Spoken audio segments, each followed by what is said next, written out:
Hi எல்லாருக்கும் வணக்கம். JK nursery and aquarium. இன்றைக்கி நம்மகிட்ட சேலுக்கு இருக்க பிளான்ட் என்னென்னு பார்த்தீங்கன்னா ரோஜா மல்லி, ரோஸ் வெரைட்டி, அம்மரி லில்லி, இன்னும் நிறைய வெரைட்டிஸ் இருக்குது.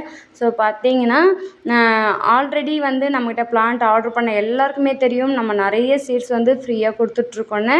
ஸோ இப்போ நம்மக்கிட்ட கையில் இருக்க சீடு என்னென்னு பார்த்தீங்கன்னா அவுரி சீடு, அவுரி, இன்னொரு சீடு பார்த்திங்கன்னா அடுக்கு சங்குப்பூ சீடு, அப்புறம் மயில் மாணிக்கம் சீடு, வாடாமல்லி சீடு. டிசம்பர் சீடு வந்து நிறைய சிஸ்டர்ஸ் வந்து கேட்டிருக்கீங்க. டிசம்பர் வந்து என் கையிலேருந்து லாஸ்ட் வீக் வந்து புதன்கிழமை நான் எல்லாருக்குமே வந்து கொரியர் அனுப்பிச்சி வச்சேன். அது எல்லாருமே பார்த்திங்கன்னா இந்த டிசம்பர் சீடு தான் கேட்டிருந்தாங்க. அவங்களுக்கு எல்லாமே கொடுத்துட்டேன். ஸோ இப்போ இனிமேல் வேணுன்றவங்க வந்து கொஞ்சம் வெயிட் பண்ணுங்கள். ஏன்னா அம்மா வீட்டுக்கு போயிட்டு தான் அந்த சீட்ஸ் நான் கலெக்ட் பண்ணணும். அந்த செடி வந்து ரொம்பவே இடத்த அடைச்சிக்கணும், நான் வீட்டில் வைக்கல. சரிங்களா, அது அம்மா வீட்டில் தான் பெரிய தோட்டம், அங்கே தான் வளர்ந்துருக்கு. ஸோ இதில் வந்து பார்த்திங்கன்னா இந்த அமரிலியில் ஒரு 3 செடி மட்டும்தாங்க இருக்குது. 3 பல்ப்ஸ் தான் இருக்குது. ஸோ இப்போ எல்லாமே தனியாக எடுத்து வைக்கலான்னு வச்சேன். சில பேர் வந்து கேட்டுகிட்டே இருக்கீங்க. ஸோ இந்த 3 பிளான்ட் தான் இருக்குது. அதுக்கப்புறம் பார்த்திங்கன்னா ரோஜா மல்லி செடி நிறைய இருக்குது.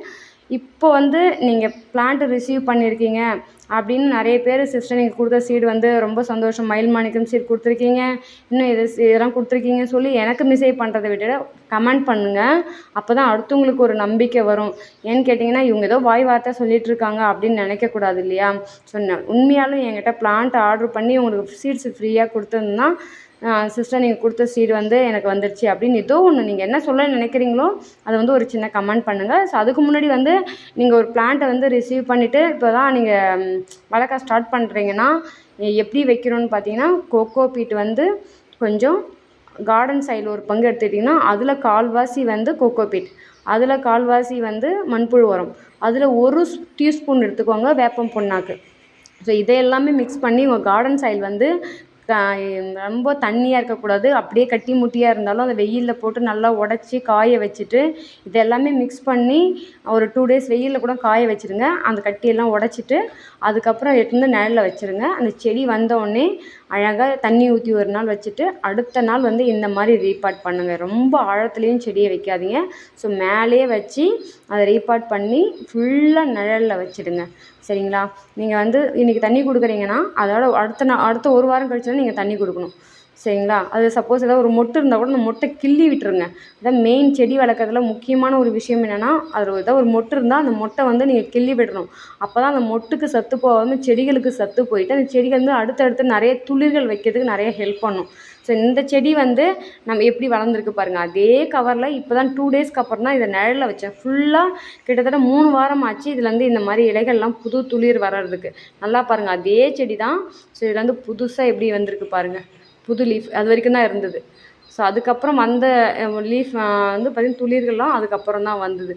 ஸோ குண்டு மல்லி செடியாகட்டும், ரோஜா செடியாகட்டும், நீங்கள் என்ன செடி வேணாலும் ஆர்டர் பண்ணுங்கள். ஸோ அந்த செடி எல்லாமே இந்த மாதிரி ரீபாட் பண்ணி ஃபுல் நிழல், வீட்டுக்குலாம் எங்கேயாவது ஒரு நிழல் இருக்கும். ஸோ அந்த நிழலில் கொண்டு போய் வச்சுடுங்க. வச்சுட்டு தண்ணி மட்டும் வாரத்தில் ஒரு நாள் தொட்டு பாருங்கள், மண் ஈரம் இருக்கா இல்லை காஞ்சி போயிருக்கான்னு தொட்டு பார்த்துட்டு கொஞ்சமாக தண்ணி கொடுங்க. சரிங்களா, இந்த மாதிரி வச்சிங்கன்னா அந்த செடி வந்து கண்டிப்பாக ஃபெயிலியர் ஆகவே ஆகாது. 100% அந்த செடி நல்லா வேர் பிடிச்சி வளரும். அது ரோஸ் செடியாக இருந்தாலும் சரி, குண்டு மல்லி செடியாக இருந்தாலும், கனகாம்பரம், எல்லா செடிகளுக்கும் இதே மெத்தட் தான். ஸோ நீங்கள் வேப்பம் புண்ணாக்கு போடுறது ரொம்ப நல்லது. ஒரு ஸ்பூன் போட்டால் போதும், அழகாக செடி வந்து வேர்பூச்சி எதுவுமே வராது, நல்லா க்ரோத் ஆகும். ஸோ இன்றைக்கி நம்மகிட்ட சேலுக்கு இருக்க ரோஸ் வெரைட்டி ரொம்ப ரொம்ப ரொம்ப ரேர் வெரைட்டி ரோஸ் தான் இன்றைக்கி நம்ம வந்து சேலுக்கு வச்சுருக்கோம். ஸோ பார்த்திங்கன்னா டபுள் கலர் எல்லாருமே பேபி பிங்க்கும் அண்ட் பிங்க் கலர் ரெண்டுமே மிக்ஸ் ஆன மாதிரி ரோஸு. ஆரஞ்சு அண்ட் ஒயிட்டு இந்த மாதிரி, அப்புறம் மெரூன் கூட கிடையாதுங்க, அது ஒரு நாவப்பழ கலரு. ஸோ கொஞ்சம் ஒயிட் மிக்ஸ் ஆன மாதிரி நிறைய ரோஸ் வந்து இப்போ தான் இது ஃபர்ஸ்ட் டைம் வந்திருக்கு. ரேராக வந்து இப்போ தான் வந்திருக்கு. சரி பார்த்தீங்கன்னா ரொம்பவே அழகாக இருக்குது. ஸோ இது வீடியோவில் பார்த்தீங்கன்னா கொஞ்சம் ஷேடோ வந்து வேறு மாதிரி தெரியுது. கிட்ட பார்த்தா நல்லா ஃபுல்லாக நாவப்பழ கலர் எப்படி இருக்குமோ அந்த கலரில் இருக்குங்க அந்த ரோஸு. சூப்பரான ஒரு கலரு. இது வரைக்கும் நீங்கள் வந்து என்ன செடி ஆர்டர் பண்ணியிருக்கீங்கன்னு எனக்கு தெரியாது. ஆனால் என்கிட்ட வாங்கின செடி வந்து நல்லா வளர்ந்துருக்கு சிஸ்டர் அப்படின்னு நீங்கள் சொன்னீங்கன்னா நான் உங்களை விட நான் அதிகமாக சந்தோஷப்படுவேன். ஏன்னா அந்த செடிகளை நீங்கள் வந்து ஒரு காசு கொடுத்து வாங்கன்னு தான் நினைப்பீங்க. நான் அப்படி நினைக்க மாட்டேன். அந்த செடி இவ்வளோ வெயிலில் போகுது, கண்டிப்பாக நல்லா துளுக்கணும். ஒவ்வொரு பேக்கிங்கும் நான் பண்ணும்போது எல்லாமே இந்த செடி வந்து நல்லா அவங்கள்ட்ட போய் சேரணும், நல்லா வளரணும் அப்படின்னு மனசில் நினச்சிக்கிட்டு தான் அந்த கொரியர் நான் பேக் பண்ணுவேன். ஸோ பார்த்தீங்கன்னா இந்த செடியெல்லாம் வந்து ரொம்ப சேஃபாக நான் கொரியர் பண்ணி வச்சிட்ருக்கேன். ஸோ லாஸ்ட் வீக் வந்து யாருக்கெல்லாம் நான் சீட்ஸ் கொடுத்தனோ அவங்க எல்லாமே மறக்காமல் வந்து கமெண்ட் பண்ணுங்கள். இப்போ தான் ஃபஸ்ட் டைம் நீங்கள் சேனலை பார்க்குறீங்கன்னா மறக்காமல் சேனலை சப்ஸ்கிரைப் பண்ணி வச்சுக்கோங்க. நிறைய ரேர் வெரைட்டி பிளான்ட் எல்லாமே நம்மகிட்ட இருக்குது. ஸோ பார்த்தீங்கன்னா ஒயிட்டு அண்ட் ரெட்டு இந்த மாதிரி எல்லாமே மிக்ஸ்அப் ஆன மாதிரி தான் அந்த கலர்ஸ் எல்லாமே இருக்குது. ரொம்ப ரேர் வெரைட்டி இந்த வாட்டி வந்தது எல்லாமே. ஸோ பிளான்ட்டு பார்த்திங்கன்னா வெறும் 70 ரூபி தாங்க. ரொம்ப ரேட்லாம் கிடையவே கிடையாது. நீங்கள் ஆர்ட்ரு பண்ணும்போதே மினிமம் 200க்கு தான் என்கிட்ட ஆர்ட்ரு பண்ணணும், சரிங்களா? ஏன்னா பேக்கிங் பண்ணுறதுன்றது ரொம்ப கஷ்டம். அது நிறைய பேருக்கு தெரிஞ்சிருக்கும். ஒரு சின்ன ஒரு பேக்கிங் பண்ணுறது எப்படி பண்ணுறது எவ்வளோ கஷ்டம்னு தெரியும். அதுவே ஒரு பிளான்ட்டை வந்து உடையாமல் அதை சேஃபாக கொரியர் பண்ணி வைக்கிறது எவ்வளோ வேலைன்னு பார்த்துக்கோங்க. ஏன்னா அதை எடுத்துன்னு போய் கொரியர் ஆஃபீஸில் கொடுக்கணும், உட்காந்து மெனக்கெட்டு அதை பேக்கிங் பண்ணணும், இவ்வளோ வேலைங்க இருக்குது, சரிங்களா? அதனால் வந்து அதில் வந்து இருக்க மண்ணை கொஞ்சம் குறைச்சிட்டு அதை வந்து டைரெக்டாக அப்படியே எடுத்து குறைக்க முடியாது. கொஞ்சம் கொஞ்சமாக அந்த மண்ணை குத்தி எடுத்துட்டு அதில் கொஞ்சம் கோகோ பீட் வச்சு தண்ணி ஊற்றி அதை கட்டி இந்த மாதிரி நிறைய வேலை, அதுக்கு மெனக்கடுற வேலை.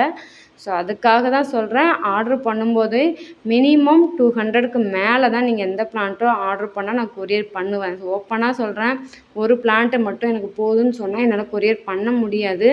ஸோ பேக்கிங் பண்ணுற வேலை ரொம்ப கஷ்டமான வேலை. அது கொரியர் சில பேர்லாம் வந்து பேக்கிங்கு தனியாக சார்ஜ் பண்ணுவாங்க, கொரியர் எடுத்துன்னு போய் கொடுக்கறதுக்காக ஒரு 20 ரூபி வாங்குவாங்க. ஸோ நம்ம அப்படியெல்லாம் பண்ணவே மாட்டோம்.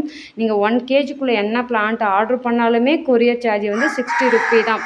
சப்போஸ் 1 கேஜிக்கு மேலே எது ஆனாலும் சரி, நான் உங்களுக்கு கூட வந்து பில்லை வந்து அப்படியே உங்கள் கூட நான் ஷேர் பண்ணிவிடுவேன். ஸோ எக்ஸ்ட்ரா சார்ஜ் இவ்வளோ வந்துடுச்சு, அவ்வளோ வந்துடுச்சு, நீங்கள் கொடுங்க அப்படின்னு நான் நிஜமாக கேட்கவே மாட்டேன். ஸோ வீடியோவை ஸ்கிப் பண்ணாமல் ஃபுல்லாக பார்த்தா தான் நான் சின்ன சின்ன பாயிண்ட்லாம் சொல்கிறது உங்களுக்கு தெரியும்.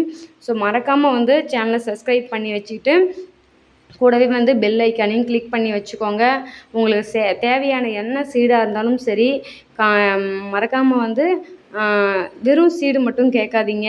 ஸோ பிளான்ட்டும் ஆர்ட்ரு பண்ணுங்கள், அது கூட ஃப்ரீ சீட்ஸுமே வாங்கிக்கோங்க, சரிங்களா? இந்த வீடியோ பிடிச்சிருந்தா லைக் பண்ணி ஷேர் பண்ணி சப்ஸ்கிரைப் பண்ணுங்கள். தேங்க்யூ.